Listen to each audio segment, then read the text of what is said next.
I think এবারে হয়ে যাবে, আর আমাকে শ্যাম্পু ইউজ করতে হবে না। আজকে অনেকটা শ্যাম্পু ইউজ করতে হলো আমাকে।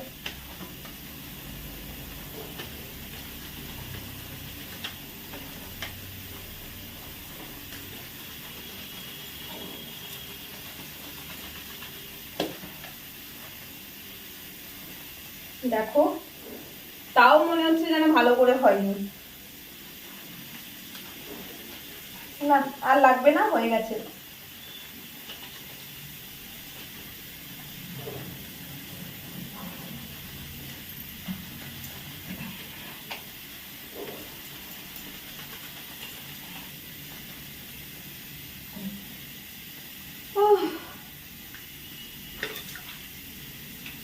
তেল দিলে এই আর এক ঝামেলা, শ্যাম্পু খরচ বেশি হয়ে যায়।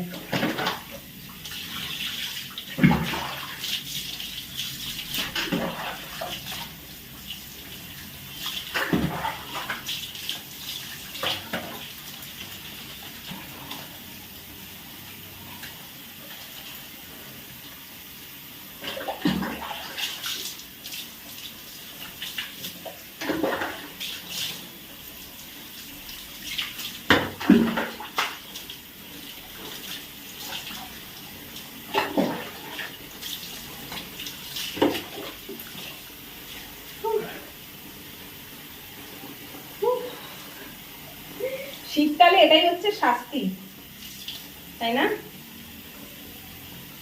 বাট একবার জল ঢেলে নিলে ঠান্ডা কিন্তু আর লাগে না। জল ঢালার আগে অব্দি লাগে কি ঠান্ডা কি ঠান্ডা, জল ঢেলে নিলে আর ঠান্ডা নেই। তো যাই হোক, আজকে অনেকটা চুল পড়লো। কেন জানো তো? কারণ অনেকদিন আমি হেয়ার অয়েলিং করিনি, তাই আজকে এত চুল ঝরে পড়লো। ব্যাস,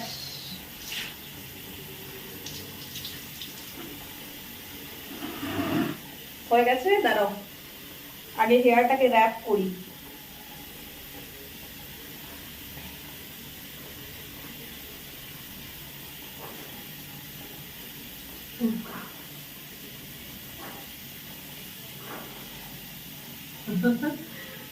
ঠান্ডা লাগছে। হেয়ার ওয়াশ করার পরে সঙ্গে সঙ্গে হেয়ারটাকে যদি র‍্যাপ না করেছি, তাহলে তো সব জল গায়ে যাবে, তাই না? আর আমি তো স্নান করব না।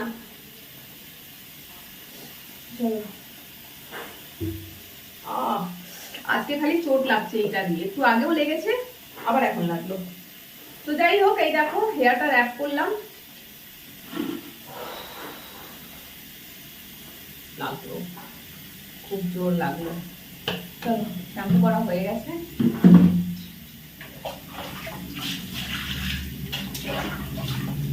যাবো এখন ছাদে চুল শুকনো করতে, নাইলে ঘরে এই এখন প্রায় 2:30 বাজতে যাচ্ছে, মানে বেজে গেছে হয়তো। এখন ঘরে বসে থাকলে হবে না।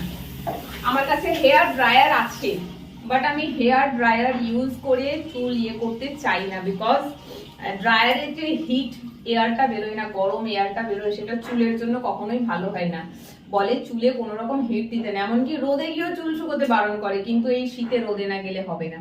তো ওইটা ন্যাচারাল হিট। মেশিনের হিট হচ্ছে তোমার যেটা হেয়ার ড্রায়ার, সেটা আছে, শখে কিনেছিলাম, বাট খুব কম আমি ইউজ করি। ওটা গরমকালে ইউজ করলে ভালো হবে, কারণ ওতে হিট এয়ারটা দরকার পড়ে না। গরমকালে নর্মাল এয়ার দিয়েই কাজ হয়ে যায়, তখন আর গরম দিই না, তো গরমে ইউজ করি ওটা মেনলি, শীতে করি না। শীতে রোদে গিয়ে শুকিয়ে নিই। ব্যাস, হেয়ার ওয়াশ হয়ে গেছে। তোমরাও দেখে নাও এবার ব্লগটা। কেমন লাগলো কমেন্ট করে জানাবে, আশা করছি ভালো লাগবে। জানি না আমি কতটা ভালো বানাতে পেরেছি, এর থেকে ভালো আর হবে না, কারণ এর আগে তোমরা আমার যে ব্লগগুলো দেখেছো হেয়ার ওয়াশের, সেগুলো আমি করেছি মানে হেয়ার দাঁড়িয়ে দাঁড়িয়ে, শাওয়ার চালিয়ে শাওয়ারের নিচে দাঁড়িয়ে করেছি, ওতে প্রায় আমি ভিজেই যেতাম। তো এই শীতে আর ওইভাবে হচ্ছে না, শীত যেতে দাও, তারপরে আমি ওইভাবে আবার হেয়ার ওয়াশ ব্লগ স্টার্ট করবো, বাথিং ব্লগ স্টার্ট করবো, বাট এখন আর নয়। বাথিং হয়তো করবো, যদি কোনোদিন এখানে এসে স্নান করি তো ব্লগ বানাতে পারবো, বাট ডবল করে স্নান না। সকালে দোকানে স্নান করে নিয়েছি, আবার এখানে এসে যদি বলো এই দুপুরবেলা স্নান করতে, ইম্পসিবল, আমার শরীর খারাপ হয়ে যাবে। সো যাই হোক, চলো যেমন পারলাম আজকের ব্লগটা বানালাম। তোমরা এবারে দেখো তোমাদের কেমন লাগছে সেটা কমেন্ট করে জানাবে। তো আজকে এই অবধি, সবাই খুব ভালো থেকো, সুস্থ থেকো, টাটা।